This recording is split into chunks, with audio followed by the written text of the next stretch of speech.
রাজধানী ঢাকাসহ রাজশাহী, ময়মনসিংহ, খুলনা এবং সিলেট বিভাগের দুই-এক জায়গায় দমকা অথবা ঝোড়ো হাওয়া সহ বিদ্যুৎ চমকানো অথবা বৃষ্টি বা বজ্রসহ বৃষ্টি হতে পারে। সেই সঙ্গে কোথাও কোথাও বিক্ষিপ্তভাবে শিলাবৃষ্টিও হতে পারে। আজ সোমবার সকাল ৯টা থেকে পরবর্তী ২৪ ঘন্টার আবহাওয়ার পূর্বাভাসে এ কথা বলা হয়েছে। এতে আরও বলা হয়, ফরিদপুর, মানিকগঞ্জ, রাজশাহী, পাবনা, সিরাজগঞ্জ, রাঙ্গামাটি, খুলনা, বাগেরহাট, যশোর, চুয়াডাঙ্গা ও পটুয়াখালী জেলার উপর দিয়ে মৃদু তাপপ্রবাহ বয়ে যাচ্ছে এবং তা অব্যাহত থাকতে পারে।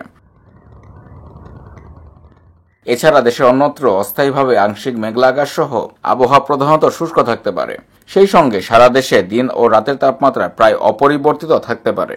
আবহাওয়ার সিনপটিক অবস্থা সম্পর্কে বলা হয়েছে, লঘুচাপের বর্ধিত অংশ পশ্চিমবঙ্গ ও তৎসংলগ্ন এলাকায় অবস্থান করছে। মৌসুমে স্বাভাবিক লঘুচাপ দক্ষিণ বঙ্গোপসাগরে অবস্থান করছে।